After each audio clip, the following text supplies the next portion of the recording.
It might have taken me about 3 decades, but I think I've finally done it. I've finally found a game that does time looping right. Today, we are taking a look at In Stars and Time, a time loop RPG with a rock, paper, scissors twist. Before we go any further into this dungeon or review, I will subtly remind you to hop on over to patreon.com/idreamofindiegames to score yourself some fabulous perks like early and ad-free content, Discord access, an exclusive podcast, and so much more. Don't keep repeating the past over and over again with the echo chamber and expecting a different result. Become a patron today and move towards a better future. And now, back to the video game we all gathered here to discuss. Time loops. We know they can be done well in movies. Looking at you, Groundhog Day. Hell, even Happy Death Day gets some things right. But in a game, it's such a delicate line to tread. Having to backtrack over and over again while losing progress without the confines of a guaranteed 90 to 120 minute resolution can be pretty painful. Pair that with RPG elements, which can already involve grinding to grow stronger, and you have yourself a very volatile recipe for disaster. This could go wrong in so many different ways, so why didn't In Stars and Time implode?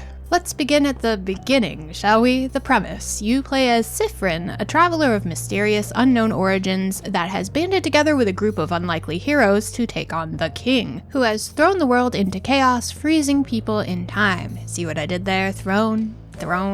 My terrible jokes are relevant to this game, I swear. Your motley crew of brave adventurers is made up of Isabeau, Mirabelle, Odile, and Bonnie, each with their own backstories, strengths, and weaknesses. Since this is an RPG, you already know you're going to get your share of turn-based combat, but I bet you probably weren't expecting rock, paper, scissors-based attacks, unless you've already played this game and you're looping as you watch this review, in which case, stop watching this review and go win the lottery or save the world or something. There's probably better things you could be doing with your time, my guy. Each character has a primary type of attack and crafting skills, which can either be stronger attacks or spells to heal or increase speed, strength, or defense. Super simple to jump into for both beginners and seasoned RPG veterans, with enough of a strategy aspect to keep things fresh and interesting. Oddly, this is not the first game I've encountered that uses rock, paper, scissors as the determining factor in battles, but I'll say it's the best version of this mechanic I've encountered. Logically, each enemy has a weakness,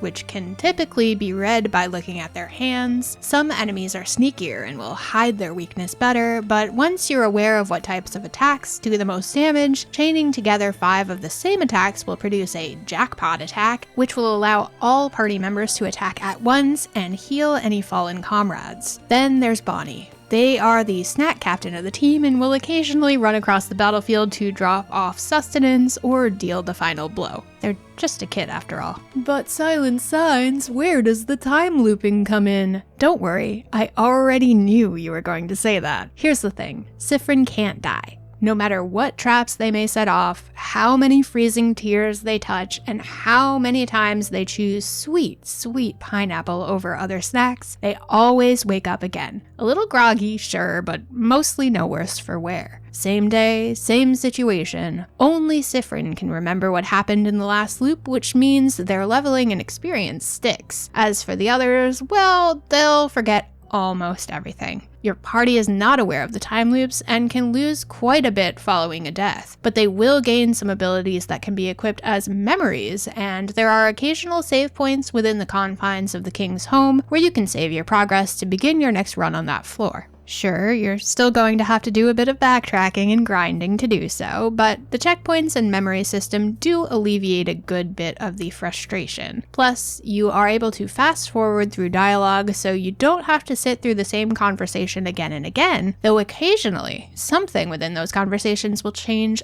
ever so slightly, so you may want to listen in or perhaps make a different choice in your own dialogue once in a while. This game has a brand of humor all its own, which you're either going to love or absolutely roll your eyes at. As a pun aficionado myself, I really enjoyed Sifrin's quiet quips that made light of an incredibly dark scenario. Honestly, I found most of the characters really endearing and particularly enjoyed the overarching theme of change. The god of this universe is change, and each human is fully expected to go through many changes within their lifetime. As a human, I can confirm that many chapters of my life have produced change, some big, some small, but all significant in creating the person I am today. This is going to mean something different to each and every individual who plays this game, but the sentiments here are really universal. In Stars and Time features a black, white, and gray art style that is a refreshing departure from the more typical pixel art style that has become the default for this style of game. Don't get me wrong, I really enjoy retro RPGs. It's just nice to take a break from it every once in a while. Distance makes the heart grow fonder after all. The lack of color and overall simplistic style leaves just enough to the imagination where you are able to flesh out this world in your mind without having the environments feel too empty. Like the time loop mechanic itself, it's a fine line, but one that in Stars and Time treads gracefully on both fronts. I will say that while enemies change from floor to floor and they are incredibly creative in design, they do become a bit repetitive after a few loops. They're also incredibly persistent little buggers that will speed up when they spot you in a cramped corridor and are pretty difficult to avoid. I have a hard time fighting anxiety in real life. I do not need my whole party being decimated by it over and over again in a battle. You can flee a battle, but I'm rather conflict avoidant to begin with, and I'd rather not get involved in the tussle in the first place. These devs may not have defaulted to the colorful, heavily pixelated, nostalgic RPG art style, but in Stars and Time it goes all in on the chiptune soundtrack. Luckily, it's freaking phenomenal.